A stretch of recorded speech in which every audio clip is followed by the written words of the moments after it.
Hi guys, welcome back to my channel Suchitra. ನೀವೆಲ್ಲ ಹೆಂಗಿದ್ದೀರಾ? ಚೆನ್ನಾಗಿದ್ದೀರಿ ಅಂತ ಹೋಪ್ ಮಾಡ್ತೀನಿ. ಇವತ್ತಿನ recipe egg fried with tomato recipe. ಬನ್ನಿ ಗೈಸ್, ಹೆಂಗೆ ಮಾಡೋದು ನೋಡೋಣ.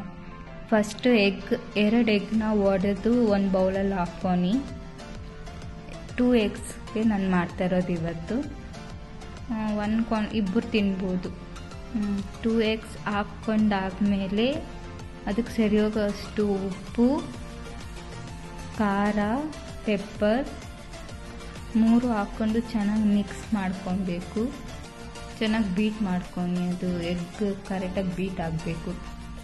ಫುಲ್ ನೀಟಾಗಿ ಬೀಟ್ ಮಾಡ್ಕೊಂಡಾದ್ಮೇಲೆ ಪ್ಯಾನ್ ಇಟ್ಕೊಂಡು ಪ್ಯಾನ್ ಮೇಲೆ ಆಯಿಲ್ ಹಾಕ್ಕೊಂಡು ಆಯಿಲ್ ಬಿಸಿ ಆಗೋಕ್ಕೆ ಬಿಡಿ. 2 ಮಿನಿಟ್ಸ್ ಆಯಿಲ್ ಬಿಸಿ ಆಗುತ್ತೆ. ಓಕೆನಾ? 1-2 ಸ್ಪೂನ್ಸ್ ಹಾಕ್ಕೊಂಡು ಅದಾದಮೇಲೆ ನೀವು ಮಿಕ್ಸ್ ಮಾಡಿರೋದು ಎಗ್ ಅದನ್ನು ಹಾಕ್ಕೊಂಡು ಚೆನ್ನಾಗಿ 1 ಮಿನಿಟ್ ಬಿಟ್ಬಿಡಿ. ಆಮೇಲೆ ಚೆನ್ನಾಗಿ ಫ್ರೈ ಮಾಡ್ಕೊಂಡು ಅದನ್ನು ಒಂದು ಸ್ವಲ್ಪ ಕಲರ್ ಚೇಂಜ್ ಆಗೋವರೆಗೂ ಫ್ರೈ ಮಾಡ್ಕೊಬೇಕು. ಚೆನ್ನಾಗಿ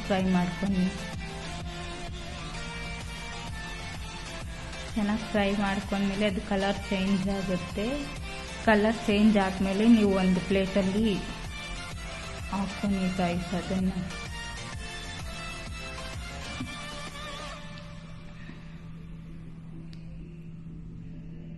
ನೋಡಿ ಗೈಸ್, ಈ ಥರ ಹಾಕಬೇಕು. ಈ ಥರ ಸ್ವಲ್ಪ ಕಲರ್ ಚೇಂಜ್ ಆದಮೇಲೆ ಪ್ಲೇಟಲ್ಲಿ ಹಾಕ್ಕೊಂಡು ಮತ್ತೆ ಒಂದು ಪ್ಯಾನ್ ಇಟ್ಕೊಂಡು ಅದರಲ್ಲೇ ಆಯಿಲ್ ಹಾಕ್ಕೊಂಡು ಬೆಳ್ಳುಳ್ಳಿ ಒಂದು ಸ್ವಲ್ಪ ಹಾಕ್ಕೊಂಡು 2 ಮಿನಿಟ್ಸ್ ಫ್ರೈ ಆದಮೇಲೆ ಆನಿಯನ್ ಹಾಕ್ಕೊಂಡು ಆನಿಯನ್ ಒಂದು ಸ್ವಲ್ಪ ಗೋಲ್ಡ್ ಕಲರ್ವರೆಗೂ ಆಗಬೇಕು. ಚೆನ್ನಾಗಿ ಫ್ರೈ ಮಾಡ್ಕೊಂಡು ಚೆನ್ನಾಗಿ ಫ್ರೈ ಆದಮೇಲೆ ಟೊಮೆಟೊ ಹಾಕ್ಕೊಂಡು ಗೈಸ್. ಟೊಮೆಟೊನೂ ಅಷ್ಟೇ ಹಾಕಿದ್ಮೇಲೆ ಉಪ್ಪು, ಖಾರ ಪುಡಿ, ಧನಿಯಾ ಪುಡಿ, ಚಿಕನ್ ಪೌಡರ್ ಮಸಾಲ, ಒಂದು ಸ್ವಲ್ಪ ಜೀರಿಗೆ ಪುಡಿ ಮತ್ತು ಗರಂ ಮಸಾಲ ಚೆನ್ನಾಗಿ ಮಿಕ್ಸ್ ಮಾಡ್ಕೊಬೇಕು ಗೈಸ್.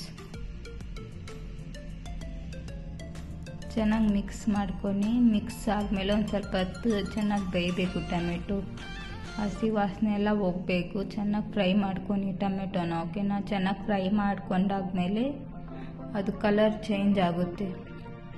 ನೋಡಿ, ಈ ಥರ ಚೆನ್ನಾಗಿ ಫ್ರೈ ಆಗ್ತಾ ಇರಬೇಕಾದ್ರೆ ನೀವು ಅವಾಗೆ ಮಾಡಿಕೊಂಡಿದ್ರಲ್ವ ಎಗ್ ಫ್ರೈ, ಅದನ್ನು ಹಾಕಿ ಚೆನ್ನಾಗಿ ಮಿಕ್ಸ್ ಮಾಡಿ.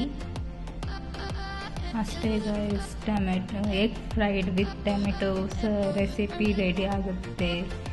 ಇದು ಚಪಾತಿ ಜೊತೆ, ಅನ್ನ ಜೊತೆ ಎಲ್ಲ ಚೆನ್ನಾಗಿರುತ್ತೆ. ನಿಮಗೆ